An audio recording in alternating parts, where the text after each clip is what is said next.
Bonjour à vous communauté, mon nom est Yves Lantier et bienvenue en résumé, cet endroit où je vous partage ma vision de l'actualité et votre mission si vous l'acceptez, partagez la vôtre!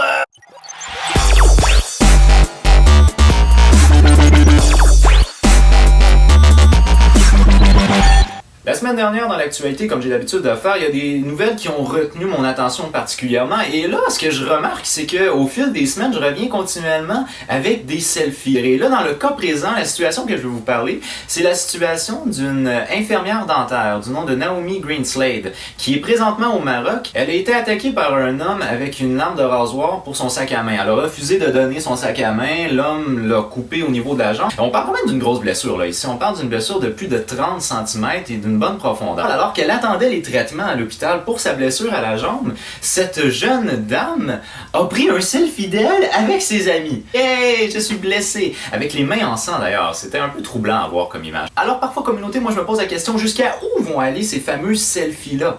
Est-ce que je vais me faire prendre en photo pendant que je me fais arracher une dent? Ah ouais, ça c'est un nouvel angle!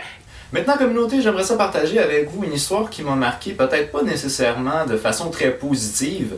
C'est l'histoire de deux amants en Géorgie. Christopher Buckner, âgé de 20 ans, et Timothée Savoie, de 25 ans. Déjà là, à la base, je savais pas que le nom Christopher pouvait aussi être applicable à une femme. Pour moi, Christopher a toujours été un homme, mais dans le cas présent, ici, c'est une femme. Donc, les deux amants ont eu une relation sexuelle dans le stationnement d'une église baptiste.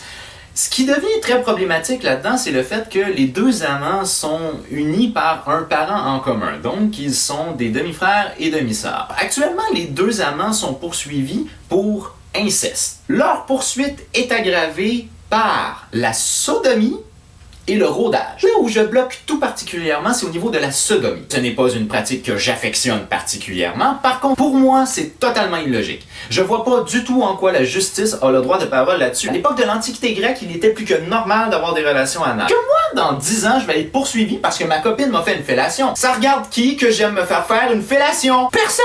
Alors, ce qui se passe dans ma chambre à coucher, selon moi, ne regarde personne d'autre que les deux personnes qui sont dans la chambre à coucher, à part si une vie est en danger ou que des violences sont commises. Quoi qu'il y a des gens qui aiment aussi le sexe un peu plus hard.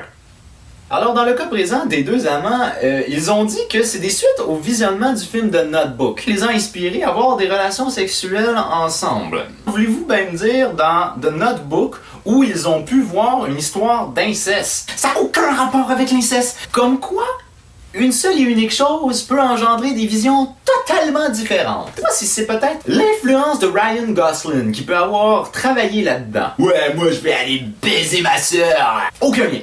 Aucun lien.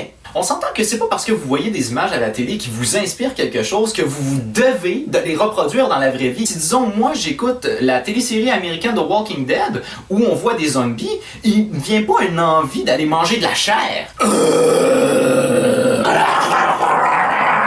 Et maintenant, communauté, j'aimerais ça traiter d'un sujet qui est très sérieux, mais un sujet qui est quand même très, selon moi, réjouissant, où je devrais plutôt dire qu'il y a beaucoup d'espoir. On a réussi à trouver un traitement qui s'appelle le ZMapp, qui réussit à plusieurs niveaux à guérir les symptômes les plus problématiques de la fièvre hémorragique du virus de l'Ebola. C'est quand même quelque chose qui est porteur d'espoir pour combattre la maladie, pour combattre l'épidémie qui frappe aussi fort actuellement et qui fait peur à la planète entière. Communauté, nous avons également appris la semaine dernière que le personnage de Hello Kitty n'était en fait pas un chat. Alors, selon la compagnie qui a popularisé ce personnage de bande dessinée, c'est en fait une petite fille qui vit dans une banlieue quelconque en Angleterre. L'argumentation de la compagnie qui a popularisé ce personnage est la suivante.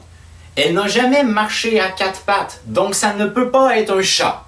Comme si c'était impossible que dans les bandes dessinées, on exagère la réalité. Maintenant, il apparaissait pour la compagnie qui a produit ce personnage de bande dessinée-là comme étant aberrant que les gens aient pu penser que c'était un chat. Ça porte un peu à confusion lorsque vous faites à votre personnage des oreilles triangulaires et des moustaches. On s'entend que la corrélation est pas dure à faire, hein?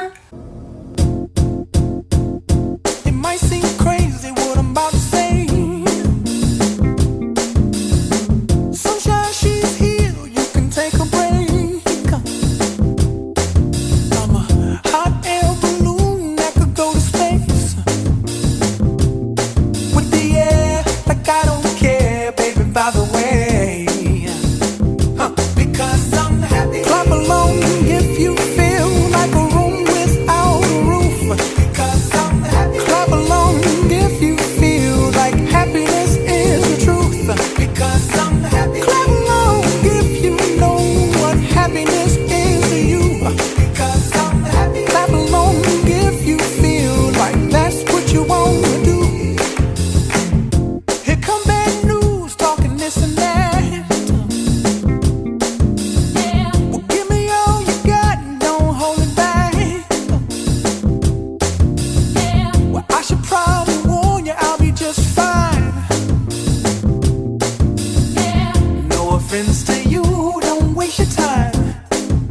why.